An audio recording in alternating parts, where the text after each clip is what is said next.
Good morning all of you. आज मैं आपको कुरुक्षेत्र यूनिवर्सिटी द्वारा आयोजित ऑनलाइन एग्ज़ाम देने की प्रक्रिया समझाने जा रहा हूं।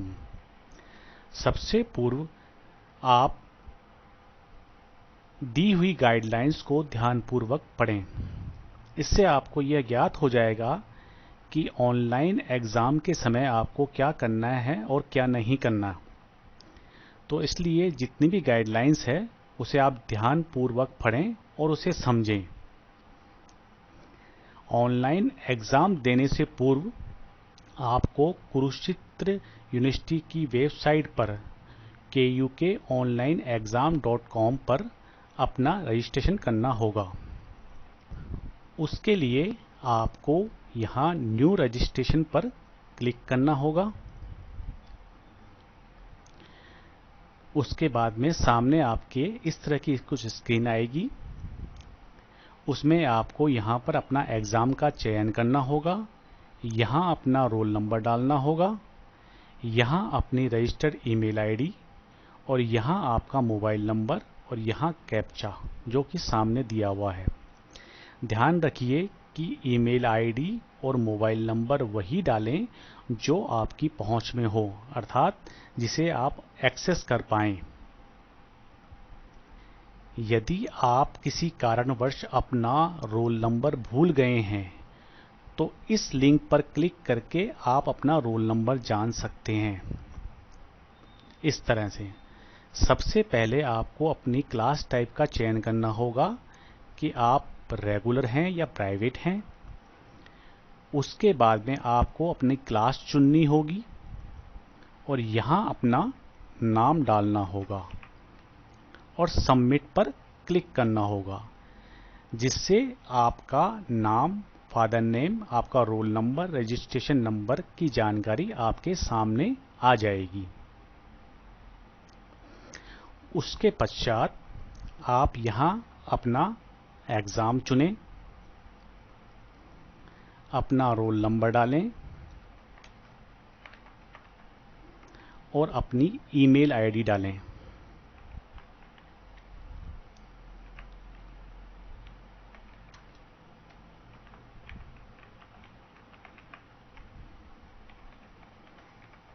अपना मोबाइल नंबर डालें और यहाँ कैप्चा।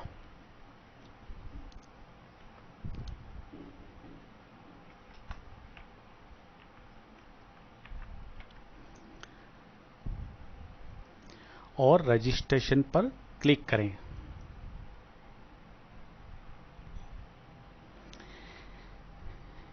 उसके बाद आपके सामने आपका roll number, name, father name, mobile number और ईमेल आईडी और आपके रजिस्टर्ड पेपर आपके सामने हैं। अगर इन रजिस्टर्ड पेपर में कोई विसंगति है, यानी कि आपसे रिलेटेड नहीं है, तो आप इस पर्टिकुलर ईमेल आईडी पर अपनी समस्या भेज सकते हैं। यहाँ पे आप अपना मोबाइल पर आया हुआ ओटीपी डालेंगे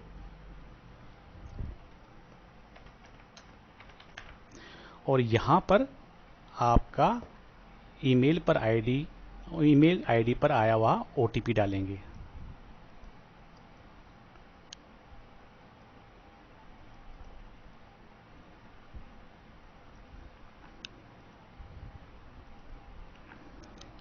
और continue to complete registration form करेंगे।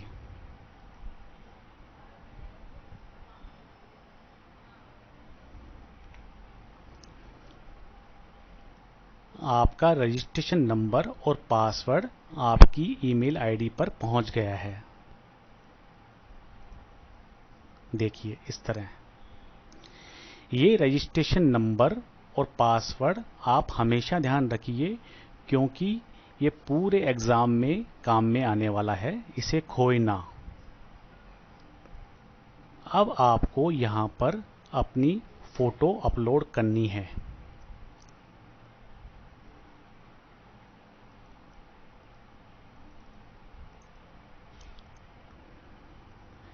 File uploaded successfully. और यहाँ पर अपनी आइडेंटिटी कार्ड यानी कि आधार कार्ड आपको अपलोड करना है।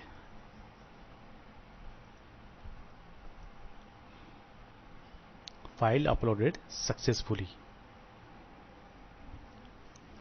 अब इस डिक्लेरेशन को आपको एग्री करना है और सेव एंड कंटिन्यू पर प्रेस करना है। यह मैसेज आपको यह बताता है कि जो फोटो एंड आइडेंटिटी आपने अपलोड की है वो सही है। अगर उसमें आपको कुछ दिक्कत लगती है तो कैंसिल करके आप दोबारा उसे डाल सकते हैं। ओके पे क्लिक करना है। इस तरह से आपकी रजिस्ट्रेशन की प्रक्रिया पूर्ण होती है। अब जो रजिस्ट्रेशन नंबर और पासवर्ड जो आपको ईमेल पर प्राप्त हुए थे उसके द्वारा आप अपने एप्लीकेंट लॉगिन पर जाकर लॉगिन करेंगे।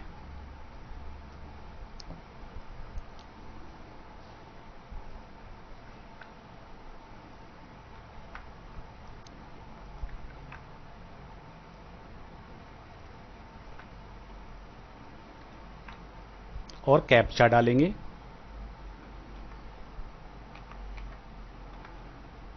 और लॉगिन पर क्लिक करेंगे। लॉगिन करने के बाद आप अपनी पूरे पेपर जो कि आपके रजिस्टर्ड हैं, आपकी इंफॉर्मेशन सामने होगी और आपकी एग्ज़ाम की दिनांक और समय दिया हुआ होगा। यह स्टार्ट एग्ज़ाम जो ऑनलाइन मेन एग्ज़ाम होगा आपका, वो उसी दिन जिस दिन आपका एग्ज़ाम है और समय है उसी वक्त स्टार्ट होगा, उससे पहले नहीं। तो इसकी प्रक्रिया जानने के लिए मैं आपको इसका अनुभव देने के लिए मॉक टेस्ट दिखा देता हूं कि आपका एग्ज़ाम किस तरह से कार्य करेगा। इसके लिए आप मॉक टेस्ट पे क्लिक करें।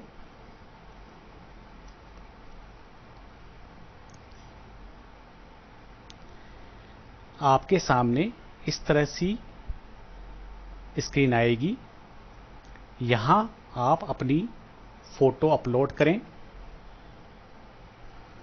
सामने आपके फ़ोटो बिल्कुल क्लियर होनी चाहिए। कैमरे के सामने आए और जहाँ यथा स्थिति हो, बिल्कुल सही फ़ोटो की स्थिति हो, वहाँ आप कैप्चर फ़ोटो करें और अपलोड फ़ोटो पर क्लिक करें।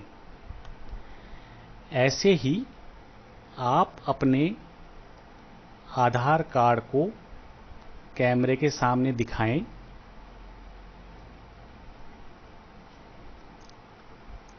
इस तरह से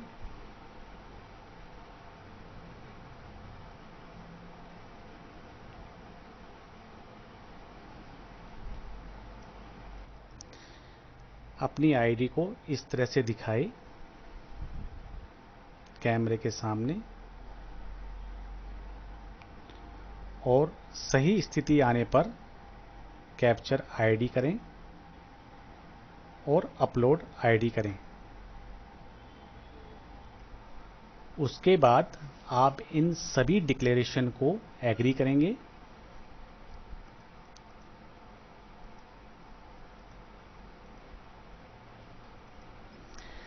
ध्यान रहे कि आपकी लिखित परीक्षा का समय 3 घंटे दिया गया है और 1 घंटा आपको पीडीएफ या पेज की जेपीजी अपलोड करने के लिए दिया गया है। अब आप यहाँ पे स्टार्ट एग्ज़ाम करेंगे तो आपके सामने इस तरह की विंडो खुलेगी। अब एक विशेष बात उन विद्यार्थियों के लिए जिनके विषय में 1 से अधिक वैकल्पिक पेपर हैं, अर्थात 2 हैं, 4 हैं, 3 हैं, इस तरह से। तो आपके सामने अगर 3 पेपर 4 पेपर आते हैं तो आप उन वैकल्पिक पेपर को देख सकते हैं कि आपको किस वैकल्पिक पेपर की परीक्षा देनी है। जैसा कि मेरे सामने 3 वैकल्पिक पेपर मौजूद हैं। इसे क्लिक करके आप उस पेपर को देख सकते हैं कि आपको किस वैकल्पिक पेपर की परीक्षा देनी है। जैसे प्रथम ये है, सेकंड ये है और थर्ड ये है।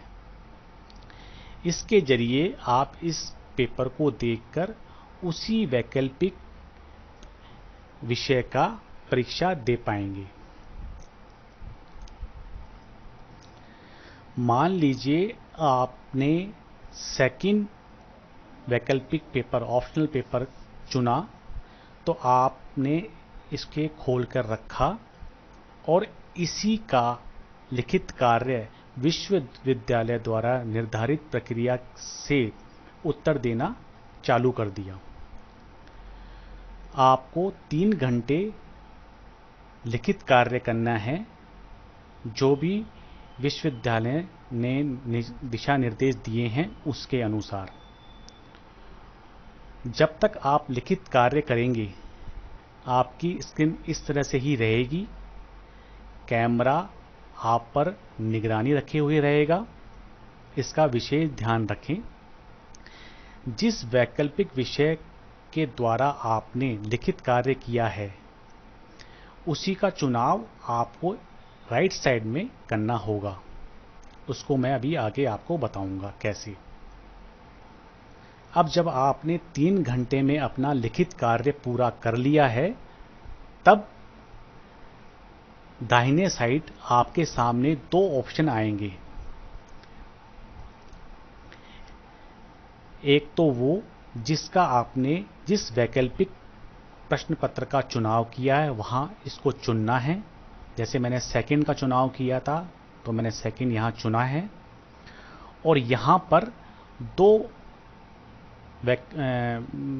ऑप्शन आपके सामने आएंगे। एक तो पीडीएफ के द्वारा अपलोड करने का, जो आपने प्रश्न पत्र हल किया है उसको, और एक जेपीजी द्वारा अपलोड करने का ऑप्शन। पीडीएफ ऑप्शन इसलिए है ताकि आप संपूर्ण पेजों की एक पीडीएफ बनाकर एक साथ उसे अपलोड कर सकें। ध्यान रखिए, पीडीएफ बनाने में अच्छा इंटरनेट और आपको पीडीएफ बनाने की प्रक्रिया आनी चाहिए। यदि आपके पास इंटरनेट की अच्छी स्पीड है तो आप इसको पीडीएफ बनाकर अपलोड कर सकते हैं। सभी पेजों की पीडीएफ बनानी है और उसे एक फाइल बनाकर यहां पर उसका चुनाव करके अपलोड करना होगा। और यदि आपके पास में इंटरनेट की स्पीड अच्छी नहीं है, आप चाहते हैं कि मैं हर एक पेज की जेपीजी अपलोड करूं, तो वह सुविधा भी उपलब्ध है। उसे यहां पर उसका चुनाव करके आप एक एक पेज को अपलोड कर सकते हैं। दोनों ही सूरत में प्रथम पेज आपका एडमिट कार्ड होना चाहिए और 2 से आगे तक के पेज आपके हल किए हुए पेज होने चाहिए। इसमें आप यहां पेज नंबर सेलेक्ट करके एक एक करके अपने प्रश्न पत्रों जो आपने आंसर दिए हुए हैं उसके फोटो खींचकर यहां पे अपलोड कर सकते हैं। आपको इस तरह से यहां पे पेज नंबर सेलेक्ट करना होगा और यहां पे अपलोड करना होगा। ऐसे ही यहां दूसरा पेज सेलेक्ट करना होगा और यहां पे इसका चुनाव करके अपलोड करना होगा। दोनों ही विकल्प आपके सामने हैं। आपकी सुविधा जिसमें हो आप वह उपयोग कर सकते हैं। पीडीएफ बनाने में आपको अच्छे इंटरनेट की और पीडीएफ बनाने की प्रक्रिया का ज्ञान होना चाहिए और जेपीजी वाले ऑप्शन में आपको एक एक फोटो खींचकर एक एक प्रश्नों को अपलोड करना होगा। आशा करता हूं कि मैं आपको सही समझा पाया हूं। धन्यवाद। Best of luck.